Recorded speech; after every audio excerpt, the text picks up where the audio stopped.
Here's everything you need to know about Afton Alps.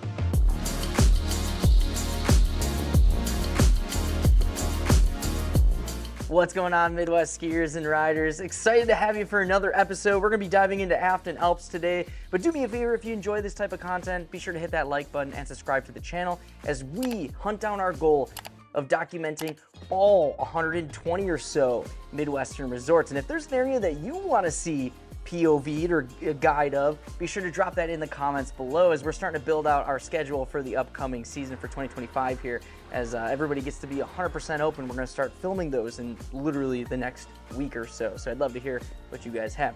But let's get started with some basic information like we always do. All the footage that you're going to see on screen in just a minute here was filmed on January 29th of 2024. And we said this a lot throughout these videos if you've been watching a series of these, but this season for us, 23-24, and across the entire Midwest was just a low snow year and just a poor snowmaking year as well. So if you see some brown, that is why. Afton Alps is located in Hastings, Minnesota, which is about 30 minutes east of the Twin Cities. So it's really just going to depend on where you live in the Twin Cities. It could be as close as like 10 minutes. It could be further away if you're on the west side of the Twin Cities. But just basically east of the Twin Cities, kind of in the river valley there. As far as opening dates go, they open for the season usually around mid to late November, and then they will go until mid to late March. Pricing. This is a Vail resort, so if you're familiar with the Vail model here, they want you to buy early. The earlier you buy, the cheaper it's going to be. However, in season, we were getting prices for $86 for open to close for a weekday, $82 for children, and then weekend was $105, and child ticket was $101. Again, if you buy early, like before the season starts, I think you can get day tickets much cheaper. And then obviously Vail is wanting you to buy their season pass. That's kind of the whole goal of their models, to get you to purchase the season pass. So if you want more information about the Vail pricing structure and all of that, you can check out their website. They're going to have more information on that. But again, I think the moral of the story is if you plan on skiing Afton Alps, just make sure you buy things as early as possible, and that's going to save you as much money as possible. Number of trails, they have 50. Number of lifts, 15 chair lifts, 2 rope tows, 2 carpets, and 1 tubing carpet. Vertical rise, we use Google Earth for this, and we try to do a complete run, so we're not taking one area of the ski area and matching it with another part that you can't actually ski. I was coming up with about 280 feet of vertical rise, which is actually pretty good for the Midwest. I would say right in the middle, upper middle part of things. The one other thing I want to talk about before we dive into the POVs here is the parking and the chalet situation at Afton Alps. If you're a first-time visitor to Afton Alps, it can be a bit confusing because there is a lot of chalets and there's a lot of places to park. So let's go through those really quickly. If you want to park in the valleys, you're going to actually go to the bottom of the hill. You're going to have basically 3 options to park and kind of chalet options down there. You're going to have the Alps parking zone, you're going to have the LZ parking zone, and the Meadows parking zone. And each of those have their own chalet. Now it's worth noting that the LZ chalet does not have any ticketing options. So if you're looking to go pick up your ticket or buy tickets or anything like that, you can't do that at the landing zone one. That's with the terrain park. You can do that at the Alps, which is kind of their main chalet, if I were to label one as their main. And you can do that also with the Meadows. Now, they're not all open on certain days. So again, before you go, just check the website. They also have signs when you come in to the actual ski area at the top. There's a sign that has like a flipboard that says which of all of the chalets are open, depending on if it's a weekday or weekend. Above the valley, if you want to park at the top of the hill, you have 2 options. So there's the Alpine Chalet and the Highlands Chalet. The Alpine Chalet is for their brand new tubing facility, which opened this year. So if you are going to Afton for the tubing, you are going to want to park at the Alpine Chalet. Otherwise, if you're parking at the top, you're going to probably want to park at the Highlands Chalet, and you can pick up tickets up there as well. As far as what I would recommend, this is always a tough one because it really just depends. If you're a first-time visitor, I would definitely recommend just parking at the bottom and using their main chalet at the Alps. That's kind of where most people come in. It's their bigger chalet. It's going to have all the amenities that you need. However, if you're visiting after that and you're kind of comfortable with the layout of Afton Alps, because it is a little bit strange, as you'll see in the POVs, I actually really like parking. The 2 zones that I really like parking is the Highlands, if that's what you like to ski, because then you could just go direct to lift right off there and you don't have to take the kind of skating path all the way over there. or you can park right next to the lift in the Alps, right when you come down into the valley there. And you can literally go right onto the lift once you get your pass printed for the day or the season. So just some basic information about the chalet situation going on, because there is a lot. And you'll see as we dive into these POVs that this is a very spread out ski area with many different paths and turns to get to different areas. So we'll try to walk you through all of that to make it as simple as possible. But without further ado, let's dive right into the POVs. As we do with a lot of these videos, we're going to get started on Looker's right-hand side, and we're going to start with chair number 2. This is a 1979 Hall quad.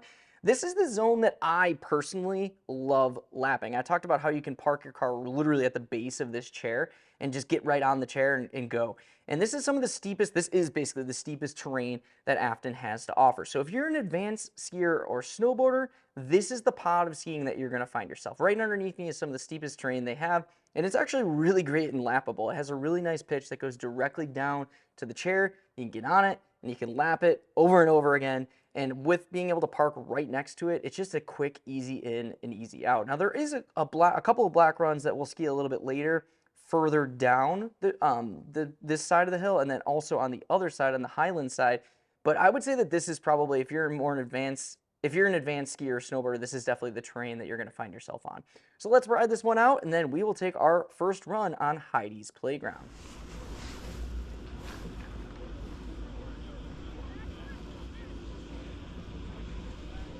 So in this pod of skiing, besides Christina's trail, which was not open when we were here today, Heidi's playground is going to be the more mellow pitch. So if you took this grade and you kind of pushed it all the way out to the basically the edge of the parking lot, or as far as you can, because you need to have a trail to get back to the lift, this is pretty much what it's going to be. So you're going to notice it's a little more mellow pitch, but it's more consistent than the runs that we're going to do in just a second here. One quick note is you'll notice that all of these trails are named after individuals of the founders' families. The ski area was founded in 1963 by Paul and Robert Augustine and Thomas Furlong. They're all Hastings farmers that started this operation.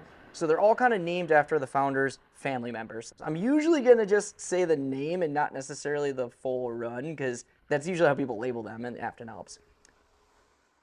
So this is Inga's. This is basically one of my favorite, if not my favorite run at Afton Alps. Just a direct fall line, basically right next to the chair here. Really nice pitch.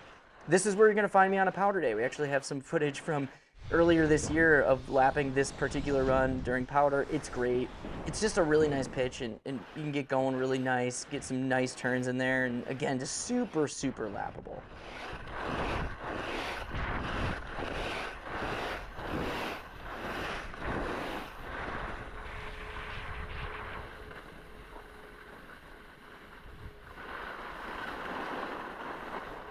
Going back up, this is going to be Trudy's.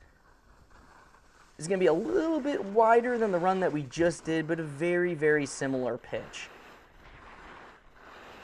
It's also, like, I have to say, Afton has a really beautiful view. I take it for granted every time I go there, but yeah, this valley is just so interesting, and it holds cold a lot more, and I think that's actually why it was founded here, because it was much colder than the surrounding areas. So you can see really nice high-speed turns in here, very lappable.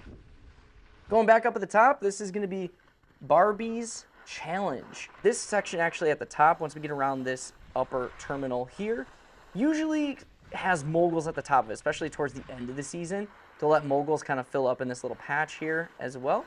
But this is going to drive you down. That's the main chalet in front of us there. So if you were looking for the main area, that's it.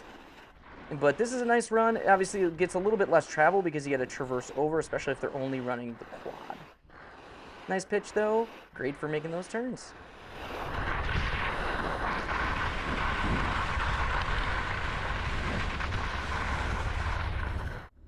Next, we're going to do Belinda's Bowl. So I actually got to be on Care 11, if anybody knows Belinda Jensen. She was joking because she used to work at Afton Alps, and she was joking that this run was named after her. It's not. It's named after a family member of the founders, but I think it's kind of funny that such a local celebrity grew up flipping burgers at Afton Alps. I think that's super cool. So this is going to be another mellow pitch going into this bowl here. As you can see, it kind of cuts off that top steeper section there, and this is going to funnel you down. Right in front of us there with the little gondola cabin, that's where they do their free s'mores on the weekends. So if you have kids, be sure to check that out. I think they do it in around the middle of the day. Look at their calendar of events for that. Next, we're going to ride up their beginner chair. This is chair number 4 in 1971 Hall Double. This is a nice little beginner area. There's actually 2 beginner areas at Afton Alps, one of which was closed when we were here today. We'll show you some footage at the end of this that'll kind of give you a little bit more of a better view of that. But this is a nice terrained off beginner area that has both a chair and a carpet. And I love this chair actually because it's really short, it's low to the ground, and because it's terrained off and people can't be cutting across, it's just a really nice wide beginners area right across from the main chalet, easy to get to, parking lot's right there, and as you can see, mellow slope that just brings you all the way down. And then next we're going to take the carpet up, which kind of goes just about halfway up, so that obviously if you're just getting started, that's going to be the lift that you're going to be taking, is this carpet right here, and then you're just going to learn those turns on the Sun Kid carpet, and then you can take it over to that chair lift. And then I think the next progression would be to go up to chair 5, which we'll do in just a little bit here. Now on the other side, which they label the Meadows area, they have a more kind of robust beginners offering. So we'll show you some of that footage a little bit later as we get over to that zone, but not all of it was open when we were there. So as you can see, Nancy's Nursery, just one of their beginner runs here, just a really nice beginners area. This is chair 5 in 1975 Hall Double. You kind of gonna get the picture here. Lots of Hall doubles, lots of Hall chairs, all Hall chairs actually, and particularly a lot of Hall doubles as well. So this chair it's an interesting one. It sees a lot of traffic, but most people use it either to get to the Highlands or it's almost like a transportation chair. This chair really only services 2 real runs, Teresa's Trail, kind of Belinda's Bowl with the cut, and then you can take basically Lisa's Lane to Patti's Pass. There's not a ton of terrain that you can access from this chair, but it's an absolutely necessary one because it takes you from that parking lot, gets you up the hill, so then you can access all of the other terrain. So we'll kind of show you the different paths as we go through on how you can get to each of these different zones. And yeah, but this is an absolutely crucial chair. It's probably going to be the first chair if you come to Afton and you're not, going to be skiing beginner area stuff. This is probably one of the first chairs that you're going to take up here. So we'll run this one in, and then we're going to actually show you some cuts over from Belinda's Bowl to Teresa's Trail.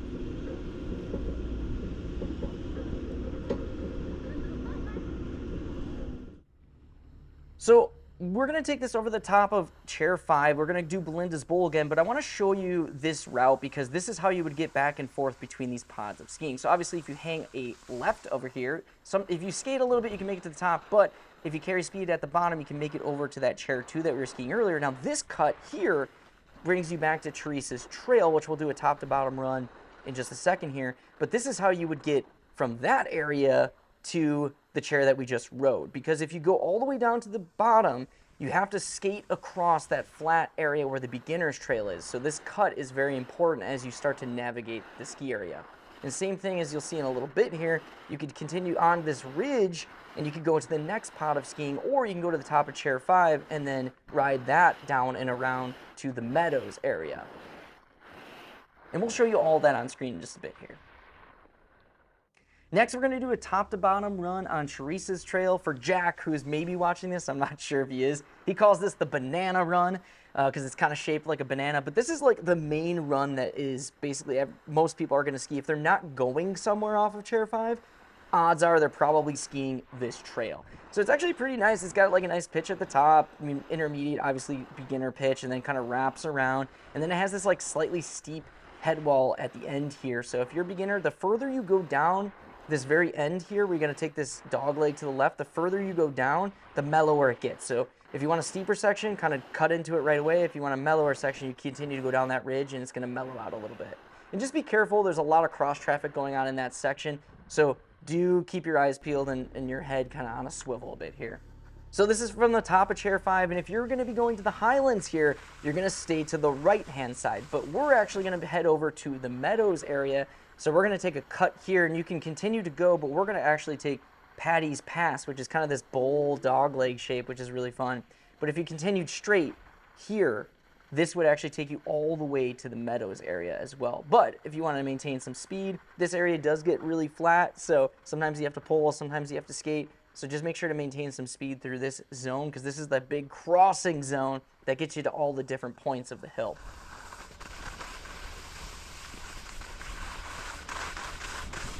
So, but if you take a left up here, we're going to be able to go funnel into this bowl, which is Patti's.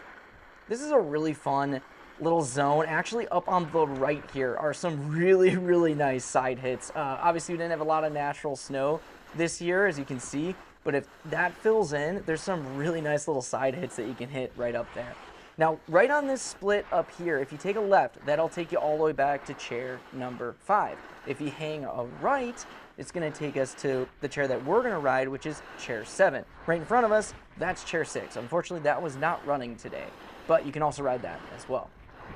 So we'll sing it right here, and we're going to head on over to chair number 7. This is chair number 7. This is a 1976 Hall, you guessed it, double. To our underneath us here, kind of on our left-hand side, is one of those black, actually it's the last black diamond on this side of the hill. This is D's Dive. And actually I really like this run a lot, especially because it's kind of separate from the Alps area over there, the more advanced terrain over in the Alps. And since they do a lot of ski racing on that side, this run is usually free and there's not many people on it. So I'd recommend, if you're an advanced skier or snowboarder, check out this run right behind, or right underneath this, that we're going to ski in just a second here. But yeah, this chair will be able to get you over to the Meadows area, and you'll be able to ski these few runs that we have in here too. So here we are, D's Dive. This is a fun one. So basically just a direct pitch straight down, bait right back to that chair. This one is just a really nice lappable run. I mean, there's nothing else to say. You know, you're cutting out a lot of like the flat area. It's just a short lift ride. Decent pitch. You know, you can even park right there if you wanted to lap it. And again, it just doesn't see a lot of traffic because it's kind of wedged in between the Meadows area and the Alps area. So recommend that one for sure if you're an advanced skier or snowboarder. Next, we're going to take Micky's Meadow, which kind of wraps around next to the terrain park, taking it from the top of chair 7. And you can see the ropes on the right-hand side. This is kind of their intermediate run if you want to take it off this chair. And this, you could loop it back down to 7. You could go over to the ropes, which is what we're going to do. And right below us here is that landing zone chalet that I talked about. You can't pick up tickets there, but it's just kind of a warming hut. I don't know if they have food or drinks there, but it's mostly for just kind of warming up, using the restroom, things like that.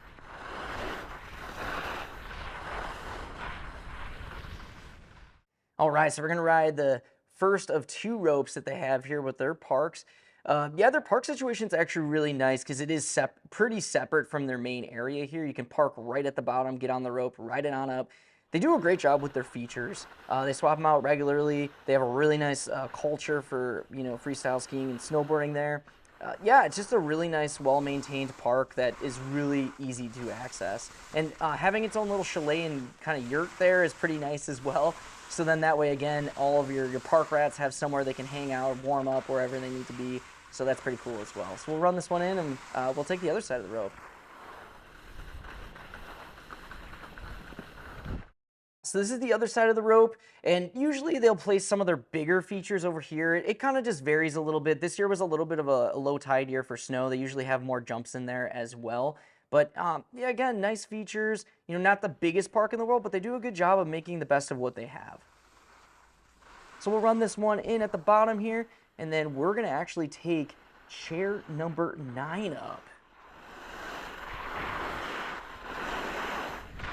Oh, jeez. That's okay, though.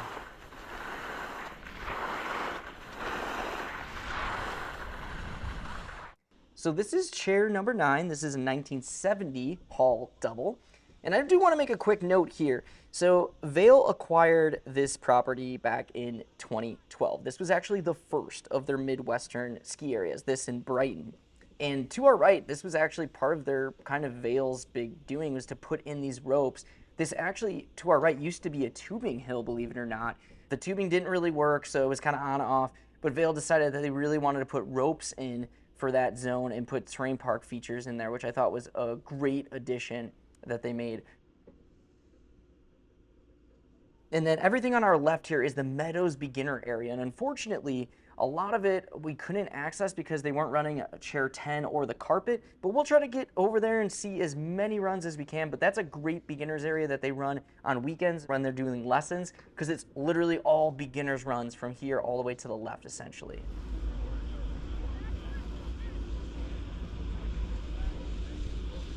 So this is Susie's Meadow. Really nice beginner pitch. You can kind of see the river actually on the right-hand side over there. Again, beautiful setting. You don't underestimate that. Every time I go out there, I'm always like, man, I like this. Now on our right-hand side, you can see the chalet over here as well. And this is the Meadow Chalet, which is great for parents because they have a chalet window that faces that beginner section with the conveyor. So if your little one is taking lessons over at the Kitty's garden area over there, you can actually watch them from the chalet. So that's pretty cool. And you can park right there as well. So easy access.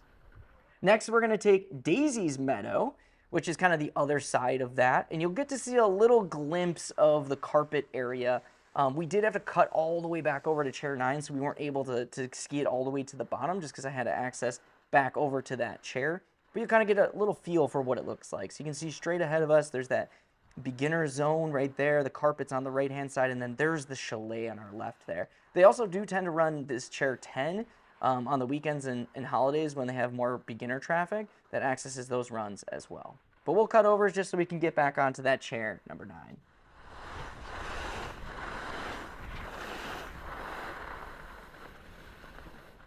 Now, before we dive into getting you over to the Highlands area, which is, I think, most people's favorite part of Afton Alps, I want to point out a couple of things. So there's 2 runs that I personally have never skied and I've never seen open the past few years. It's a really tough situation because they're both serviced by individual chairs, meaning that if they don't run those chairs, they don't open. It's kind of tricky because it doesn't make a ton of sense to run those chairs for just one run. So they haven't opened for a while, and that's Sally's Valley and Fannies Folley. I'll try to put some footage on screen. I think we might have some drone footage of what they look like. But unfortunately, those runs I don't think have been open for a very long time, just because it's a lot of labor hours to get those chairs open, and it only services one, or basically, one run per chair. So I understand it. I've never skied them. They look interesting. I've heard from people that have skied them in the past that they're kind of cool runs that are tree lined back there. But I just wanted to point that out before we kind of head back over to the Highlands. So this is starting back up at the top of chair 5, that chair that kind of brings you from the main parking lot up. So this would be the way to get over to the Highlands area. So instead of hanging a left and going to the Meadows, this time we're going to hang a right and go to the Highlands.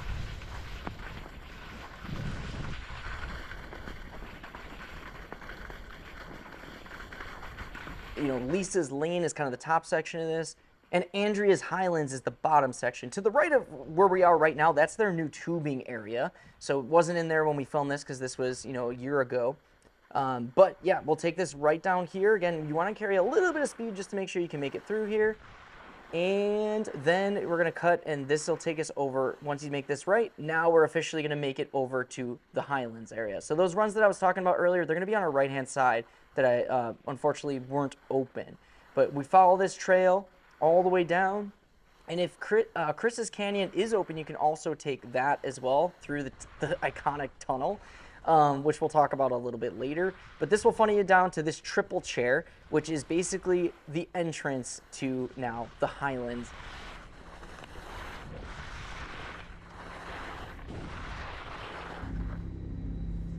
And this is chair 13. This is a 1971 Hall triple. This is the workhorse of most of the Highland zone. So this is, probably the chair that you're going to ride the most when you're skiing back in the Highlands. So on our right here, you can see those big mounds of snow. That's Chris's Canyon that I was talking about. And at the very top of that run is the iconic, and I'm telling you, iconic tunnel. And I'll show you some footage of that at the end of this when we talk about things that we missed. But that's absolutely a must hit if it is open. Now, this zone is the king of beginner, intermediate-ish, style runs. There's all kinds of cross cuts and just all different types of terrain that you can hit here. And people love this zone. I mean, I think when people think Afton Alps, this is kind of the zone that most people are thinking about is the Highlands. Kids love it. It's all really nicely progressed towards the looker's left side of this. There's some more advanced runs, but most of it is pretty manageable and relatively short if it is steep. So really nice terrain for intermediate, beginner intermediate kind of style skiers. And the fact that it has its own chalet over here and parking zone as well is super duper cool. So on our left, if you wanted to, you could park in a parking lot that's just over those pine trees right there. And you can get right onto this zone, so you don't have to take that chair 5 to get over here. So if that's the goal, you can start your day over here as well. So we'll run this one out, and then we're going to take our first runs down Dawn's Highlands. Huge shout out to the communications tower that is secretly or not so secretly painted as a tree. When you get to the top, you can see it driving in as well. But when you get to the top of that triple chair that we just rode, you'll definitely be able to see that. So next, this is Dawn's Highlands. This is going to take you kind of down basically the same route that we came in, but just the full run top to bottom. So if you want to do the tube, this is on the left-hand side where it says closed there. That's where you're going to access that tube run. It kind of runs adjacent to this run, and then it goes like underneath at kind of our left-hand side there. But as you can see, this is just a super mellow pitch, really like nice for intermediates. It kind of does have a little bit of a drop-off when we get a little bit further up here. But I think this is why people love this zone so much, because there's just so many of these little like crisscross like trails that you can take. And you'll see as we get further along in this terrain, there's just so many different paths that you can weave together. And there's all these little like pitches that come through the trees, and it's a pretty cool zone, especially if you're like an intermediate skier, because it gives you a lot of different options. So you can see kind of a little bit steeper here that comes on down, and this is where we kind of hooked up earlier, but then this will take you right back down to that chair 13.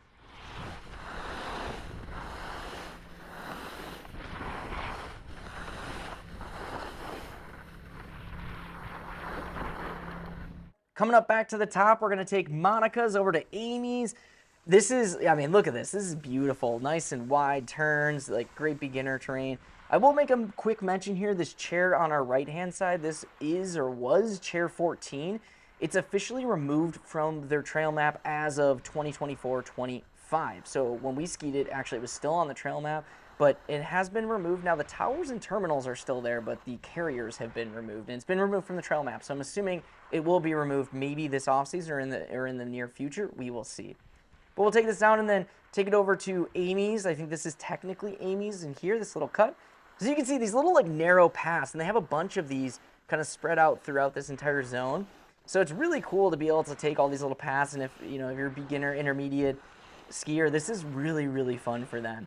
So as with a lot of these runs, just keep your head on a swivel when you get down to this bottom area, because there's a lot of people cutting across trying to hit those chairs. But we'll hit up chair 13, take it on back to the top. So this is a top to bottom Monica's run. Again, just a really nice pitch that kind of just has these fun little zones, really wide open at the top, and then you kind of funnel into like different paths that you can take.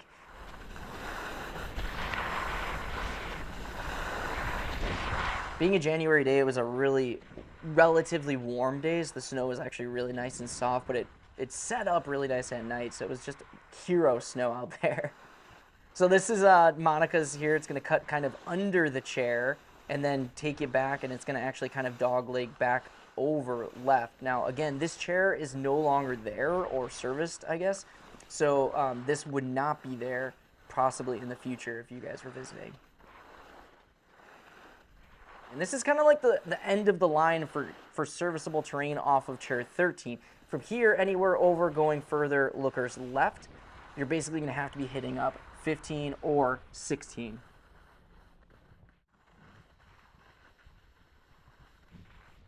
So this time we'll take it, we're going to follow this line down, we'll hit up Hazel's Highlands, and this is obviously just the run next to that.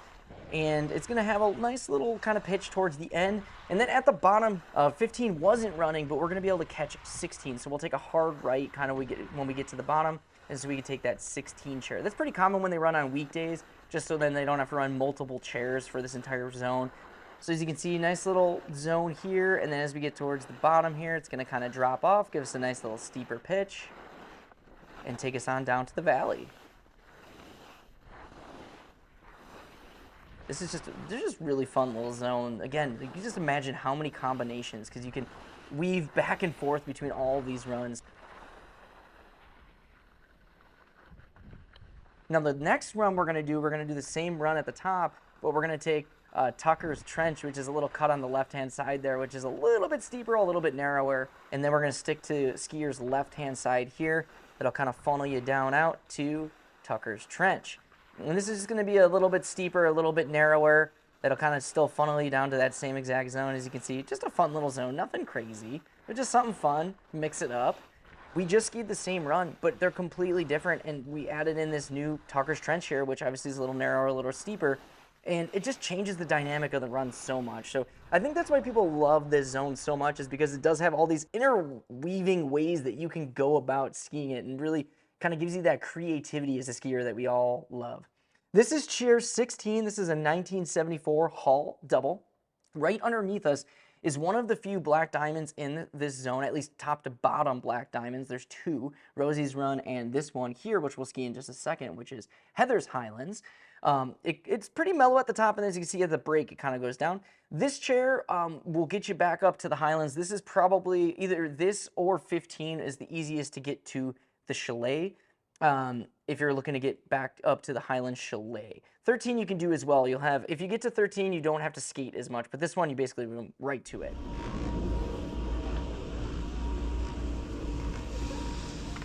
This time we're going to ski Heather's Highlands, the one we just talked about. As you can see, top section's relatively intermediate, beginner I would say.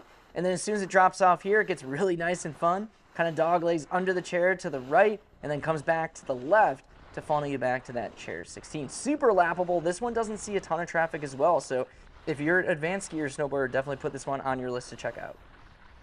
Next, we're going to hit up chair 17. So this is a 1968 Hall double. Underneath us here, you can see Pandora's Pass, which we'll ski next. Really cool because they have a bridge that they used to use for the golf course, which is no longer operating. But they put a retro sign on top of it, which is really cool. So we'll see that when we ski under it. And then to our right, we have two more runs, Rosie's Run and then Vicky's Valley. Vicky's Valley goes all the way around, and then Rosie's Run kind of is a more direct fall line as well. So this is the furthest that the Highlands goes out. This is going to open a little bit later in the season. The Highlands, I would say generally this zone opens around the first or second week of January, just depending on how snowmaking temperatures are. And then this zone might open a few weeks after that, just depending on how the snowmaking pushes go. So we'll ride this one out, and then we will take Pandora's Pass.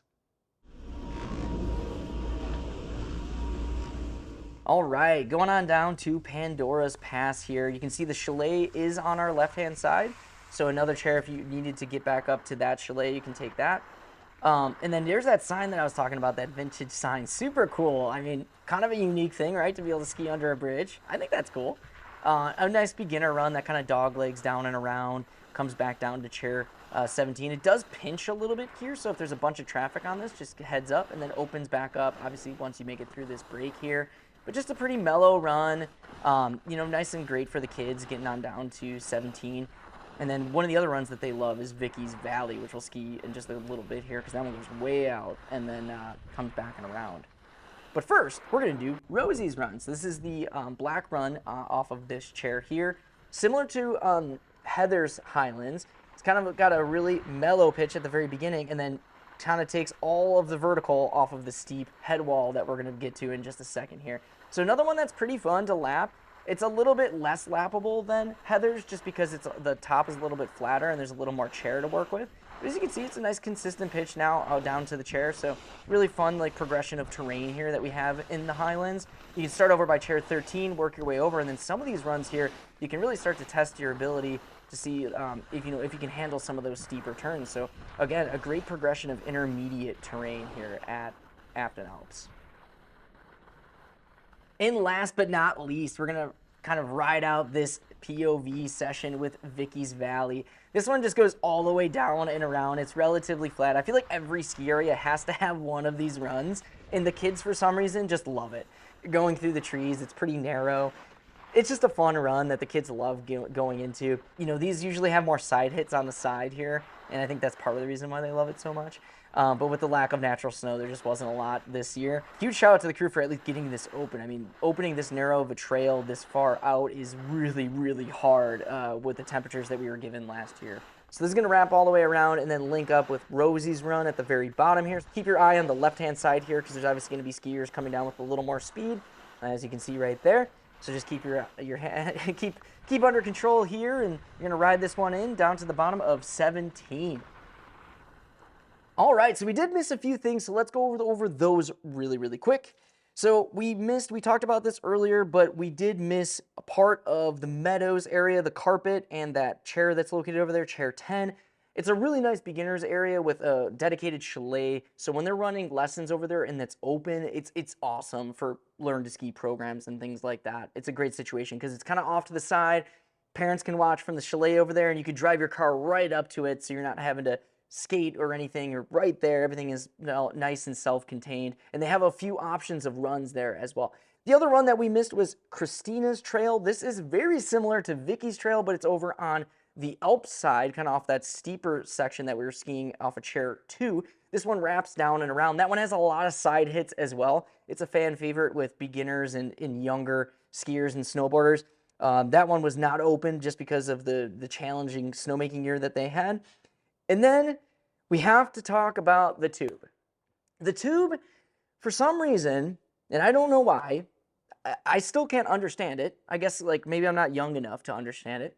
But the tube is an iconic part of Afton Alps. From what I understand, it was never meant to be a trail. It was literally just for drainage, but then they pushed snow into it, and they let kids ski through it, and then it became a thing. And it is definitely a thing. It became so much of a thing that it's actually on the trail. If you look at it, right by Chris's canyon, you can see the indication of the tube on there. Now the tube sometimes doesn't open. This year it was not open. The year before this, it was open. Usually it takes a lot of snow because obviously they have to build up a base in there, push a lot of snow through there to open it. It's a must hit if you're at Afton Alps. I was really sad that it didn't open last year, but I'm really hopeful that it will open this year. So you got to check out the tube. We missed a lot of chairs here. Chair number 1, a 1968 Hall double. Chair number 3, a 1975 Hall triple. Chair number 6, a 1970 Hall double. And chair number 10 in that beginners area, the Meadows over there, a 1973 Hall double. Chair 15, a 1973 Hall double. And then obviously that carpet at the Meadows area as well. Afton Alps, I mean, it is kind of a staple of the Twin Cities metro area. Afton thrives on beginner intermediate style terrain. If you're an advanced skier or snowboarder, it's pretty limited in options. You're basically going to find yourself skiing mostly the Alps area off of that chair 2, which is, it's a really fun run, but there's just not a ton of terrain for you. But if you're an intermediate, if you're a family and you have intermediate skiers and snowboarders or beginner skiers and snowboarders, this ski area has a lot to offer. The amount of terrain that they have for intermediate is pretty much unmatched by anybody else in the Twin Cities area. And the way that you can link runs together in the Highlands zone is so special and so unique that I think it really does bring something unique to intermediate skiing and snowboarding that typically is pretty straightforward. You're just skiing one single run straight in front of you. So I think that's one of Afton's huge perks. The other thing is they have a ton of amenities. They have several chalets, plenty of parking options. So it is a Vail-owned resort, so you have to make sure that that fits into your ecosystem and what you like for a ski area. But the fact that they do things like give out free s'mores and have special events and things like that, donuts when you come in for opening day and stuff like that, is really cool. I love Afton Alps for what it is, and I think that it is a phenomenal place to go if you're an intermediate skier or snowboarder. Advanced, I think there's some other options that you could explore, but there's certainly some terrain for you at Afton, no doubt. But if you enjoy this type of content, be sure to check out some of our other guides that we have posted, and be sure to subscribe. We're gonna have a lot coming up in the next couple of months here. But until next time, I hope everybody has a great week. Pray for that snow, and I'll see you out there.